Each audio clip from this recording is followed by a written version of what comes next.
कि यह वीडियो काफी महत्वपूर्ण बात पर आधारित है। एक ऐसी बात जो लगभग हर इंसान अपने जीवन में महसूस करता ही है, और वो है मजबूरियां। आज की इस वीडियो में हम जानेंगे मजबूरियों को देखने का सही तरीका क्या है। मजबूरियां जीवन का एक महत्वपूर्ण हिस्सा है और हमारे जीवन में अक्सर आती है।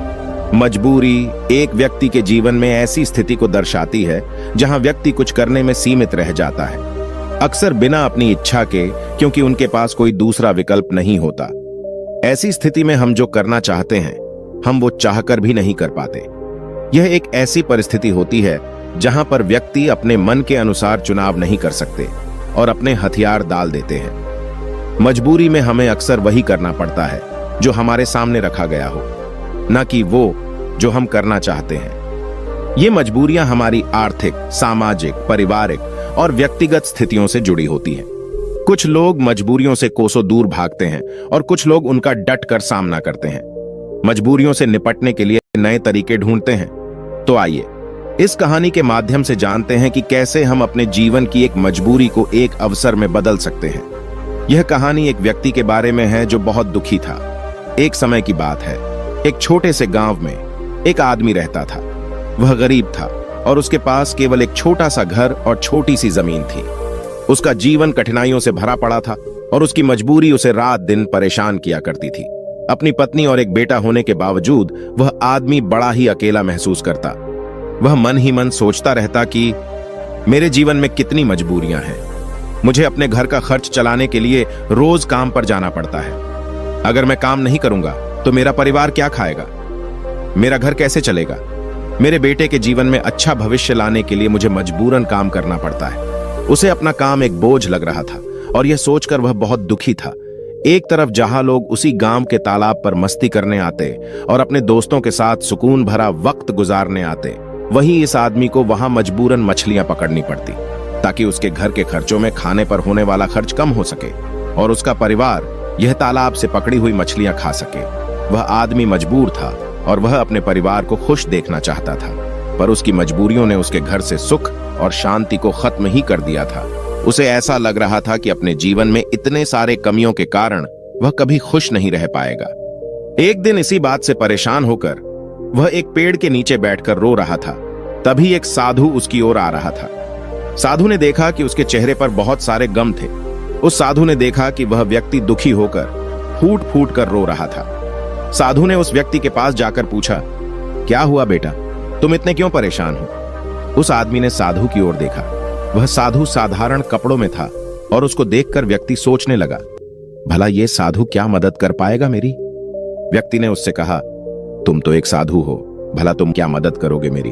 मैं पहले से ही अपनी मजबूरियों के कारण काफी परेशान हूं, तुम मुझे अकेला छोड़ दो। साधु उस व्यक्ति से कहते हैं, बेटा, इतना दुख तुम अकेले क्यों सहन कर रहे हो?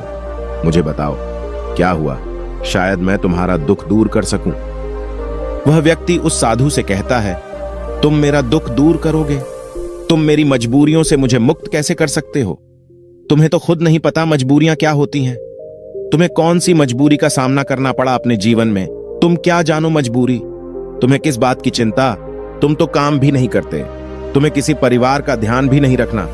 मुझे तो दिन रात काम करके अपने परिवार की जिम्मेदारी उठानी पड़ती है। साधु उस आदमी के कड़वे शब्द सुनकर भी शांत रहे।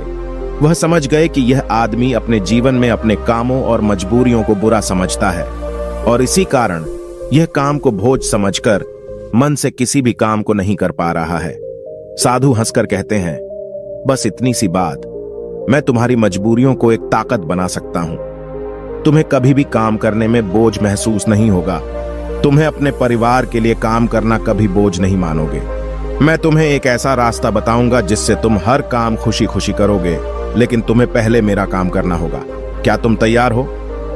वह आदमी साधु की बातों को लेकर सोच में डूब गया। साधु ने कहा कि एक ऐसा रास्ता है जिससे वह हर काम खुशी खुशी कर सकता है और उसके बदले में केवल एक काम करना होगा। पर क्या यह सच है? ऐसा कुछ इस साधु को पता भी होगा या ये साधु बस मुझे पागल बना रहा है? आदमी ने कुछ देर सोचकर उस साधु को मना किया, ये कहते हुए कि मुझे नहीं लगता कि तुम ऐसा कुछ बता सकते हो।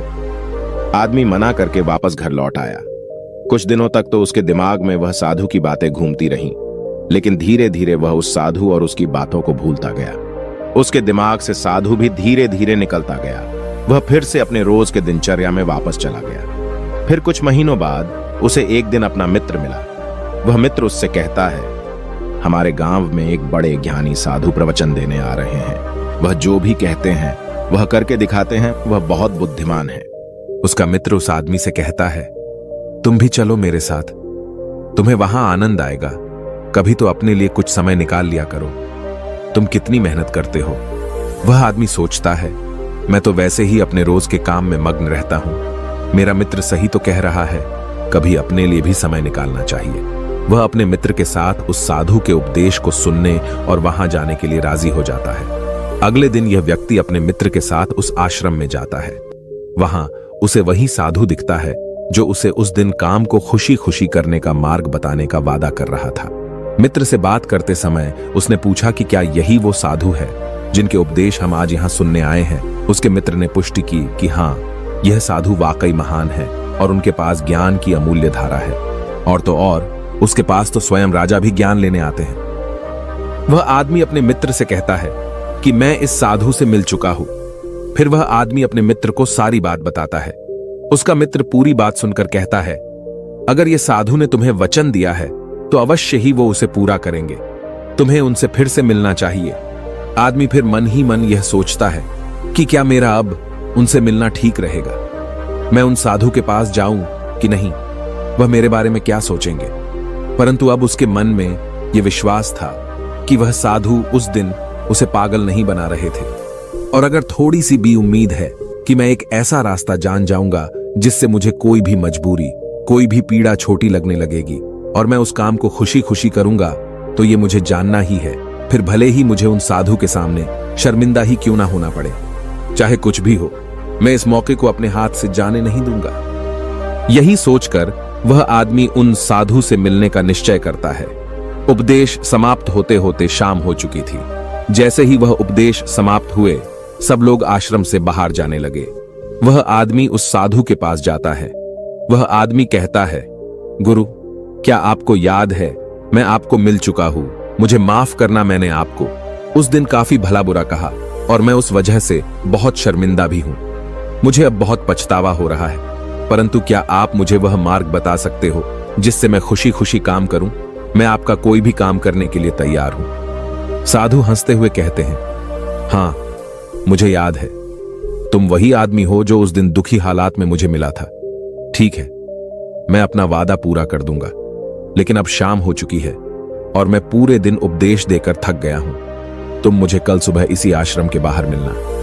वह आदमी बहुत खुश होता है और कहता है, जी गुरुदेव, मैं कल सुबह आपसे मिलने आ जाऊंगा। सुबह होते ही वह आदमी उस आश्रम के बाहर उस साधु से मिलने जाता है। जब वह आदमी वहां पहुंचता है तो गुरु दरवाजे पर रुके होते हैं।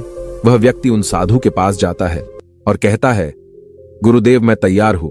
साधु उस व्यक्ति से कहते हैं, बेटा, मुझे अपना वादा याद है जो मैंने तुमसे किया था, परंतु तुम्हें समझने के लिए मुझे तुमसे एक काम करवाना पड़ेगा। वह आदमी उस साधु से कहता है, जी गुरुदेव, मैं कुछ भी करने के लिए तैयार हूं। आपका काम क्या है जो मैं कर सकता हूं, मुझे बताइए। वह साधु उसे पास के तालाब के पास ले जाते हैं। वहां एक बड़ा सा पत्थर था जो पानी के बहाव को रोककर बैठा था। साधु उस व्यक्ति से कहते हैं, बेटा, क्या तुम्हें यह पत्थर दिख रहा है जो पानी के बहाव को रोककर बैठा हुआ है। व्यक्ति कहता है, जी। फिर साधु कहते हैं, तुम्हें इस पत्थर को यहां से हटाना है। जैसे ही तुम इस पत्थर को हटाओगे, तुम्हें तुम्हारे प्रश्नों के उत्तर मिल जाएंगे। व्यक्ति कहता है, लेकिन गुरुदेव, यह कैसे मुमकिन है। यह तो इतना बड़ा पत्थर है, मैं इसे कैसे हटाऊंगा। और फिर इस पत्थर को हटाने से मेरे जीवन की मजबूरियां कैसे हट जाएंगी, मुझे कुछ समझ नहीं आ रहा। साधु कहते हैं, तुमने कहा था कि तुम मेरा कोई भी काम कर दोगे, तुम्हें इस पत्थर को हटाना ही पड़ेगा, अन्यथा मैं तुम्हें तुम्हारे प्रश्नों का उत्तर कभी नहीं बताऊंगा। अब मैं अपने आश्रम जा रहा हूं। जब तुम यह काम कर दोगे, उसके बाद तुम मुझसे मिलने आना। इतना कहकर साधु अपने आश्रम की ओर बढ़ गए। उस आदमी ने सोचा, मुझे यह समझ नहीं आ रहा है कि गुरुदेव मुझे इस पत्थर को हटाने का काम क्यों दे रहे हैं, लेकिन जो कुछ भी हो, मेरे समस्याओं का हल तो मुझे चाहिए। मैं अपने जीवन से बहुत दुखी हूं और अगर मुझे इस पत्थर को हटाने से मुझे गुरुदेव उत्तर बता देंगे तो ठीक है। गुरुदेव अगर मुझे यह करने को कह रहे हैं तो इसमें जरूर कोई बात होगी। इतना सोचकर उस आदमी ने उस पत्थर को अपने हाथों से हटाने का प्रयास शुरू किया, लेकिन वह पत्थर इतना विशाल और भारी था कि वह थोड़ा भी नहीं हिला। कुछ देर बाद थक हार कर उसने अपने पीठ के बल पर लेकर फिर से प्रयास किया, उस पत्थर को हटाने की कोशिश की। उसने देखा कि वह पत्थर थोड़ा सा अपनी जगह से हिल गया, पर जैसे ही वह थोड़ा सा सीधा हुआ, वह पत्थर फिर से अपनी जगह पर वापस आ गया। उस आदमी का आत्मविश्वास टूट गया। वह मन ही मन सोचता है कि यह कैसा काम दिया है मुझे इस साधु ने, यह पत्थर तो हिलने का नाम भी नहीं ले रहा। बाहर बहुत धूप थी और वह आदमी पसीने में भीग जाता है। वह आदमी बीच में ही रुक जाता है, पर फिर उसे उन साधु की शर्त याद आती है, जिसके मुताबिक अगर वह उनका काम नहीं करेगा तो उसे वह नहीं मिलेगा जो वह चाहता है। यह काम करना भी एक प्रकार की मजबूरी ही थी। काफी समय बीत जाने के बाद उस आदमी ने पास में ही एक पेड़ देखा और उसे उस पेड़ को देखते ही एक तरकीब सूझी। उसने सोचा, क्यों ना मैं एक लकड़ी के टुकड़े को पत्थर के नीचे फंसाकर उस लकड़ी पर अपना वजन रखूं। इससे मुझे कम जोर लगाना होगा और लकड़ी बड़ी और मजबूत होने के कारण उसका परिणाम ज्यादा होगा। वह आदमी तुरंत ही एक बड़ी और विशाल लकड़ी तोड़ने में लग जाता है। जैसे तैसे उस आदमी ने एक बड़ी लकड़ी उस पेड़ से निकाली, उसके सारे छोटे टहनियां और पत्ते को तोड़कर एक सीधी लकड़ी तैयार की जो वह इस्तेमाल कर सके। फिर उसने उस पत्थर के अगल बगल एक खड्डा खोदा जहां वो उस लकड़ी को डाल सके। उस आदमी ने लकड़ी का एक छोर उस पत्थर के नीचे फंसाया और फिर वह आदमी अपने हाथों में 2 बड़े पत्थर लेकर उस लकड़ी के दूसरे छोर पर बैठ गया और देखते ही देखते वह पत्थर अपनी जगह से हट गया और पानी का बहाव फिर से चालू हो गया। वह आदमी बहुत खुश हुआ, उसे आत्मविश्वास महसूस हुआ। वह दौड़ता हुआ उन साधु के पास गया और कहा, गुरुदेव मैंने कर दिखाया, मैंने उस पत्थर को हटा दिया और मैंने अपना वचन भी पूरा कर दिया। साधु पूरी बात उस आदमी से सुनने के बाद कहते हैं, तुमने अच्छा काम किया, मेहनत की, तुमने तरकीब भी निकाली और तुमने अपने दिमाग का भी इस्तेमाल किया, लेकिन मुझे एक बात बताओ, क्या तुम्हें लगा था कि तुम ये काम कर पाओगे? आदमी कहता है, नहीं गुरुदेव, मुझे नहीं लगा था कि मैं इतना बड़ा पत्थर हटा पाऊंगा। साधु पूछते हैं, क्या लगता है तुम्हें, तुम ये सब क्यों कर पाए? आदमी जवाब देता है, क्योंकि यही आपकी शर्त थी, अगर मैं नहीं करता तो मुझे अपना जवाब कभी नहीं मिलता। साधु कहते हैं, तो तुम यह कह रहे हो कि यह काम करना तुम्हारी एक मजबूरी थी? आदमी कहता है, हां, लेकिन आप वही वही क्यों पूछ रहे हो? इस पर साधु कहते हैं, मैं तुम्हें यही तो समझाना चाहता था। जिस तरह आज तुम्हारे सामने वह पत्थर हटाने की मजबूरी थी, इसी तरह तुम्हारे जीवन में भी तुम्हारे सामने कई मजबूरियां आएंगी। साधु आगे कहते हैं, मजबूरियां ही तुम्हें वह काम करवाती है जो तुम्हें नहीं लगता कि तुम वह कर सकते हो। तुम्हारी मजबूरियां तुम पर बोझ नहीं है, बल्कि मजबूरियों के कारण तुम जिंदा भी हो। तुम खुद सोचो, अगर तुम्हारे ऊपर मजबूरियां ना होती और काम करके अपने परिवार के लिए कमाई करने की कोई पाबंदी ना होती, तो क्या तुम अपने घर से बाहर भी निकलते? नहीं ना, तुम एक ही जगह बस आराम से बैठे रहते। लेकिन क्या ऐसा आराम करना ठीक है? क्या तुम्हारे शरीर में बीमारियां नहीं आ जाती? तुम अपनी मजबूरियों के कारण काम करते हो, जिससे तुम स्वस्थ और तंदुरुस्त रहते हो। जहां तुम पहुंचना चाहते हो, ये मजबूरियां ही तुम्हें वहां का रास्ता दिखा सकती है। वह हमें बताती है कि हमें क्या करना चाहिए उस लक्ष्य तक पहुंचने के लिए। तुम्हारी समस्या यह नहीं है कि तुम्हारे ऊपर मजबूरियां हैं, बल्कि तुम्हारी समस्या यह है कि तुम उन मजबूरियों को एक बोझ समझ रहे हो। हमारी मजबूरी हमारे लक्ष्यों को प्राप्त करने में हमारे लिए एक माध्यम बन सकती है और हमें नए दिशाओं में ले जा सकती है। जैसे कि तुमने लकड़ी का उपयोग किया ताकि उस पत्थर को हटा सको, ऐसा ही कुछ हमारे साथ जीवन में भी होता है। जब हमसे ऊंचे स्तर के लोग, जैसे कि हमारे बॉस या फिर माता पिता या फिर कोई गुरु, हमें कोई कठिन काम देते हैं तो हमें लगता है कि यह काम हमारे लिए बहुत मुश्किल है। उदाहरण के रूप में, जब हमारे बॉस हमें एक बड़े और कठिन काम को संभालने का काम देते हैं, या जब तुम्हारे व्यापार में कोई विरोधी व्यापारी तुम्हारी तकलीफें बढ़ा देता है जो तुम्हारे लिए मुश्किल होता है, तो तुम कैसे उसका सामना करोगे? अक्सर हम नहीं चाहते कि ऐसी समस्याएं हमारे सामने आएं, लेकिन सच्चाई तो यह है कि वह हमारे सामने है और हमें हमारे लक्ष्यों को प्राप्त करने से रोक रही है। क्या लगता है आपको, ज्यादातर लोग इस स्थिति में क्या करते होंगे? बेशक कोई नहीं चाहता कि वो संकट में आए, लेकिन जब एक विशाल समस्या उनके सामने खड़ी होती है ऐसी कठिन समस्याएं जो उन्हें परेशान करती हैं। तब क्या करते होंगे लोग? जब भी हमारे जीवन में विशाल और भयानक समस्याएं आती है तो हकीकत में वह हमसे सवाल पूछती है, क्या तुम इस लक्ष्य के काबिल हो? क्या तुम इस परीक्षा का सामना कर सकते हो? आप क्या करोगे? क्या होगा आपका उत्तर इस प्रश्न पर? क्या होता है जब आपके सामने एक समस्या खड़ी हो जाती है जिसका समाधान आपके लिए मुश्किल होता है? क्या आप भाग जाएंगे? क्या आप अपने लक्ष्य को किस्मत के हाथों छोड़ देंगे? अगर हम इतिहास की ओर देखें तो हजारों लोगों ने इन सारे प्रश्नों का उत्तर ना में दिया। उन्होंने अपने हथियार डाल दिए, अपने लक्ष्य को छोड़ दिया, सिर्फ इसलिए क्योंकि उनके सामने एक बड़ी समस्या आ गई थी। ऐसा हम आज के युग में भी करते हैं। हम हार मान लेते हैं। हम अपने उच्च स्तर के लोगों को पागल तक कह देते हैं कि क्या सोचकर मुझे यह काम सौंपा गया, यह काम तो किसी से भी नहीं होने वाला। या फिर हम अपने लक्ष्य को त्याग देते हैं यह कहकर कि शायद यह लक्ष्य मेरे भाग्य में ही नहीं है। लेकिन इतिहास के कुछ लोगों ने इस प्रश्न का उत्तर हां में दिया। वे डटकर खड़े हुए और समस्या के आंखों में देखकर उसका समाधान निकाला। वह कुछ बड़ा कर पाए उसी समस्या के कारण, और सच कहूं तो वो महान व्यक्ति आज उस मुकाम पर कभी नहीं पहुंच पाते।